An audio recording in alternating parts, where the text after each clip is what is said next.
தெரியுமா? சில படங்கள் வெறும் படமா மட்டும் இருக்காது, அது ஒரு பெரிய கலாச்சார சம்பவமாவே மாறிடும். 1939 வெளியான கான் வித் த விண்ட் அப்படிப்பட்ட ஒரு படம் தான். இது வெறும் சினிமா இல்ல, ஒரு மாபெரும் சினிமா நிகழ்வு. அப்படி என்னதாங்க பண்ணுச்சு இந்த படம்? ஹாலிவுட்டையே பெரிய கனவு காண வச்சதுன்னு சொல்றாங்களே, அதோட தாக்கத்தை பத்தி தான் நாம இப்போ விலாவாரியா பார்க்க போறோம். 1 இல்ல 10 ஆஸ்கர் விருதுகள், அதுலயும் பெஸ்ட் பிக்சர் அவார்டு. யோசிச்சு பாருங்க, ஒரு கலர் படம் அந்த விருதை வாங்குறதே இதுதான் முதல் தடவை. அப்போ ஆரம்பிச்சது தாங்க ஒரு புது சகாப்தம். 1939 உலகம் முழுக்க போர் மேகம் சூழ்ந்திருந்த நேரம், ரொம்ப இருண்ட காலம் அது. மக்கள் எல்லாருமே இந்த கஷ்டத்திலிருந்து தப்பிக்க ஒரு கலர்ஃபுல்லான உலகத்துக்கு போக மாட்டோமான்னு ஏங்கிட்டு இருந்தாங்க. கரெக்டா அந்த நேரத்துல தான் டெக்னிகலர்ல ஒரு பிரம்மாண்டமா வந்து இறங்குச்சு கான் வித் த விண்ட். இது சும்மா ஒரு கதைன்னு சொல்லிட முடியாது. இதுல காதல் இருக்கு, போர் இருக்கு, பேரழிவு இருக்கு. ஆனா எல்லாத்துக்கும் மேல எது நடந்தாலும் நான் பிழைச்சு காட்டுவேன்னு சொல்ற ஒரு பெண்ணோட அடங்காத வெறி இருக்கு. இந்த ஒரு விஷயம் தான் கோடிக்கணக்கான பேரோட மனசை அப்படியே கட்டி போட்டுடுச்சு.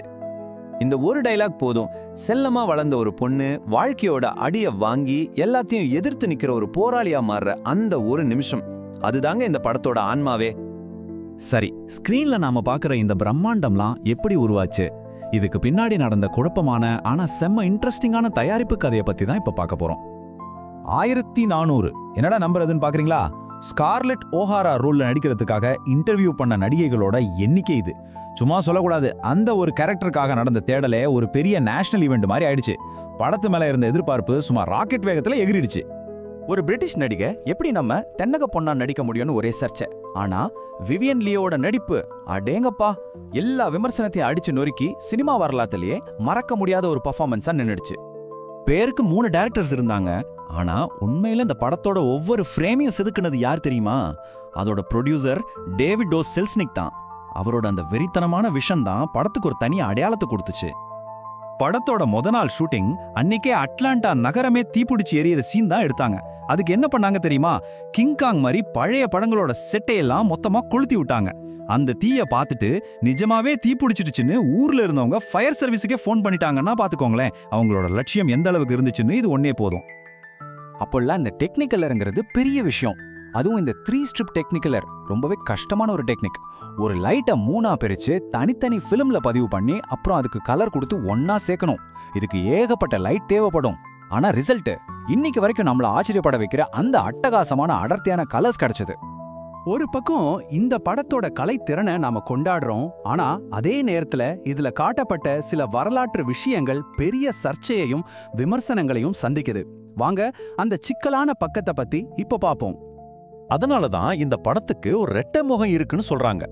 ஒரு பக்கம் பார்த்தா இது ஒரு மிகப்பெரிய சினிமா சாதனை, இன்னொரு பக்கம் பாத்தீங்கன்னா இதுல சில வரலாற்று சிக்கல்களும் இருக்கு. இங்கதான் ஒரு பெரிய முரண்பாடே இருக்கு. ஹேட்டி மெக்டானியல் ஆஸ்கர் வாங்கின முதல் ஆப்பிரிக்கன் அமெரிக்கன், எவ்வளோ பெரிய சாதனை.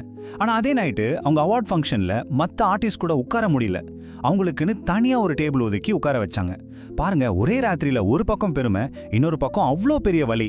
அந்த காலத்தோட இனவரிய இது அப்பட்டமா காட்டுது.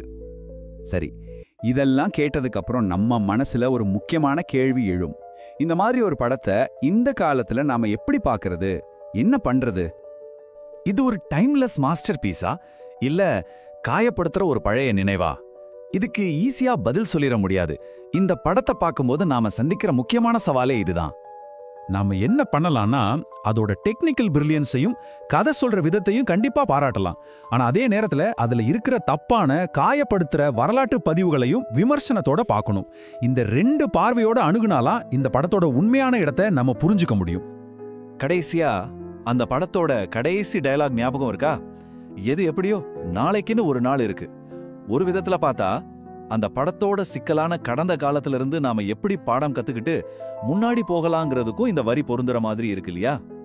சரி, ஒரு விஷயத்தோட கலைய மட்டும் கொண்டாடிட்டு அது சொல்ற செய்தியை நாம கண்டிக்க முடியுமா? யோசிச்சு பாருங்க. இந்த கேள்விக்கு நாம சொல்ற பதில் அந்த படத்தை பத்தினது மட்டும் இல்ல, அது நம்மளை பத்தியும் நிறைய சொல்லும்.